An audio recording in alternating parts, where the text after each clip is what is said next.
these are some questions that I got asked by a viewer who sent me a personal message through YouTube, Juicy Chimp 2, and my answer to Juicy Chimp 2 was that I asked him how he would feel if I recorded my answer to these questions in a video. And I admitted that it was going to be hard for me to talk about it just because I have to remember some things that are just unpleasant. I'm even starting to blush right now thinking about it. Turning red-faced. So the first question is, have you been diagnosed? And the answer to that question is, I saw a counselor when I was about 11 years old, maybe 12, and I don't remember what her credentials were. I was too young at the time to really, you know, be conscious of that kind of distinction. I just remember that my mom tricked me into going to see the counselor. She told me that we were going to go to the valley to get, you know, a treat, you know, a mom-daughter date, and I figured it out. I figured out when we were about 10 minutes away that she wasn't telling me the truth, and that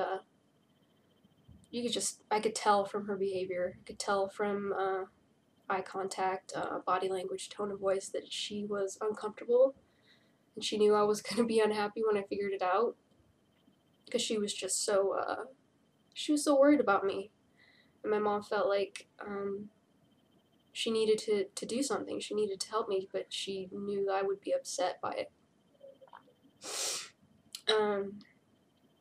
So she took me to see a counselor, or I guess you could call her a therapist, and I saw her for, I don't know, maybe 10 sessions. And yeah, once I found out how much my mom was paying for them, yeah, I was upset again. Because I didn't feel like I'd made any progress. I didn't feel like this counselor really knew what she was dealing with. And I don't know if the counselor ever told my mom what the diagnosis was. What I understand the counselor did do is my mom told her some history, some background of my family, of things that have happened to some of my siblings, and that she was concerned might have affected me. I might have been put in the same kind of circumstances that my siblings were. And after the counselor talked to me, she didn't really talk, she read me a book for kids that talks about a certain I can't even say it because it would require me to divulge other people's, you know, their personal history, so I just shouldn't even go there. But I remember just figuring that out on the last session that I had with the counselor, like, oh, this is what my mom thinks could have happened, this is what this counselor thinks could have happened, which made me realize, oh, they're coming up with nothing. They don't know why I'm depressed, they don't know why I'm paranoid, they don't know why I'm socially anxious. And I hadn't told them about hearing voices, I hadn't told them about my deja vu episodes, my panic attacks, you know, whatever you want to refer to them as, when I would see something or hear something that triggered a part of my brain that went, you've seen this before, you've heard this before. And then my heart would start to race and pound in my chest, and I'd start to sweat, and the fight or flight response would just grip me, because there's a part of your brain telling you this moment is significant, this moment is important, and you're on high alert. I felt like a deer in headlights, basically, like I was about to get hit by a car. And I realize I've never explained my auditory hallucinations, so I might as well just take this opportunity right now. basically, like I said, I would see something or hear something that my brain would tell me was familiar, really familiar. That's why I called it deja vu. And it didn't matter if I were watching TV, listening to the radio, listening to someone talk, looking at their face while they were talking, or they were saying something and then I looked and a visual cue set it off. Whatever was going on around me would feed into this episode. Before I continue, I should say that's why I know I don't have schizophrenia and haven't had schizophrenia, is because my issues, my symptoms are episodic. They're not persistent and they're not really chronic. They come and go and vary in intensity and vary in frequency. So, and obviously anyone can tell by watching my videos, I'm a pretty lucid person. And I didn't have cognitive deficits. I was actually pretty smart. Did well in school, well behaved, did what was expected of me. In fact, sometimes teachers would remark that it was just uncanny how exact, even just drawing something, they'd show it to my mom and be like, none of the other kids have reproduced this like clarity of detail and lines. And so I'm getting off on a tangent, but knowing that it's episodic helps in finding a diagnosis. So in these attacks, anything I heard would feed into it, anything I looked at would feed into it. And the presence of mind that I had was it was surreal. It was like something's happening to me that nobody else is alarmed by, nobody else is affected by. I could see it looking around, nobody else was experiencing what I was. And it didn't matter what words I was hearing. It didn't matter the tone of voice. It didn't matter. Even if the person stopped talking, my brain would convince me that it was part of something I was predicting millisecond by millisecond. Like, oh, I knew she was gonna, and it escalates. It gets worse and worse and worse because every millisecond your brain is telling you, you knew this was going to happen. You knew this was going to happen. It just happened. And it's freaky. It freaked me out. So I have this trick where I can flex muscles in my ear canal and create a loud kind of white noise. So I relied on that when I'd have an auditory hallucination and I was in a public place, in a public setting, in school, in class, anywhere where I was surrounded by people. And when I was alone too, but especially when I was surrounded by people, I needed a method to shut out the sensory input without drawing a lot of attention to myself. Again, there was this paranoia, this fear that if people knew what was happening to me, I would get put on medication. I'd be a drugged up zombie, or I'd be taken away from my family and put, in a hospital setting where I wouldn't get to see my friends, I wouldn't get to see my family. I was just so scared, so frightened, and I already got enough flack from my peers and my classmates about, being weird. So if I gave them any more fuel to the fire, I knew it was just going to make my life miserable. And also, people trying to help me would think something was wrong or had caused it. That was no, that wasn't what was going on at all. My parents weren't abusive toward me. No one was hurting me. No one was abusing me. Nothing like that happened. And it seems like adults sometimes go for the worst case scenario, like maybe she's acting this way because someone's hurting her. No, because I was under siege by my mind. And it's just really frightening when something going on in here is holding you completely hostage. It's permeating into real life. It's affecting everything, every moment, every fraction of a moment. It's just tainting it, it's twisting it, and it's very frightening. So I would create the white noise in my ears, and if I could make it not look suspicious, I would close my eyes. Sometimes I'd squeeze them tight. and just not look at anything, or pretend that I was, taking a nap with my head on my arms on the desk. And I could only get away with that for so long before a teacher, would say, hey, this isn't nap time. This is, this is class time. Wake up. Pay attention.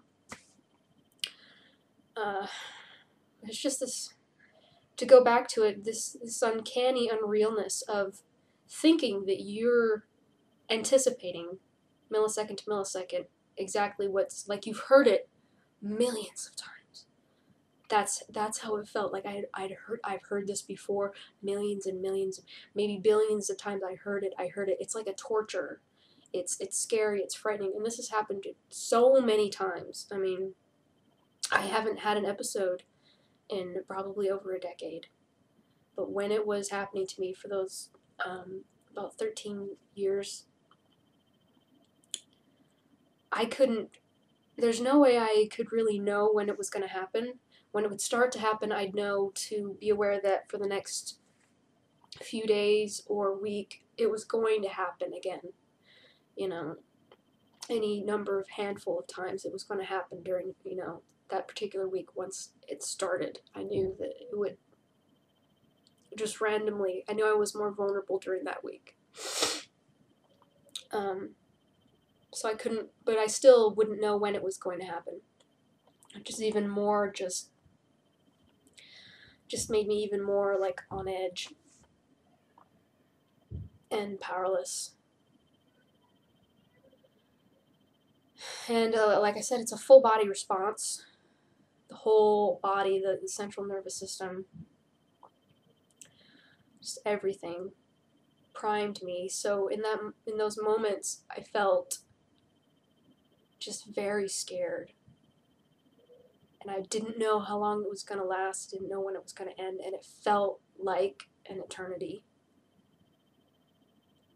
Some episodes would get really strong and then start fading after 10 or 15 seconds. Others would last a minute and a half, 2 minutes, and it would just feel like it was never going to stop. Like the torrent of what I was hearing, the voices weren't going to stop. And here's the thing, the part that makes it an auditory hallucination is that I could look at someone looking at me, look at their mouths, hear the words they're saying, see that their mouth is moving, and my brain would trick me into thinking they were saying something that they weren't. And the only way that I knew to, prove or to test that this was what was happening was to either record what was going on with like a handheld recorder or a camcorder, or if I were watching a movie or TV or listening to, the tape or CD, to press pause. And then when I'd calm down, review what had triggered me and listen to it again. And once I started doing that, I realized that I hadn't heard what my brain was telling me was being said to me or was telling me I was hearing. That's not what was actually happening. That was not reality. That was my brain twisting it. And now people are going to want to know, well, what did you hear? I don't remember it being particularly, like, you'll ask some people and they'll say that it was violent or it was verbally abusive. For me, it was just scary. It was like random things coming out of my brain that I had no control over, but they weren't necessarily negative or hurtful. I'd say if I were stressed out or in a negative kind of headset, then yeah, there were times when that's what I would hear, were, you're never gonna get out of this. This is never gonna stop. You can't even make us stop. You're so pathetic. Why do you even try? Why do you even fight? Why do you even, look at you, you can't do anything. But I wasn't called names. So maybe that's a testament to pretty much, I was in an environment where I probably couldn't have asked for a better environment. Even though I was always anxious, I was in a safe place. My family loves me a lot, and they always treated me with respect and dignity and honesty.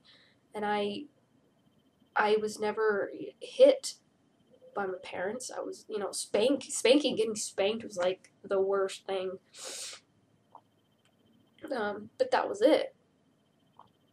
And if my parents were upset, they were very constructive about it. They were encouraging about it. They'd let you know that they love you anyway, no matter what. They'd preface with that and they'd close with that.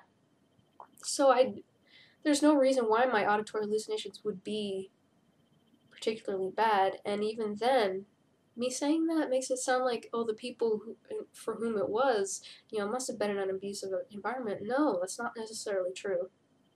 It's not necessarily true.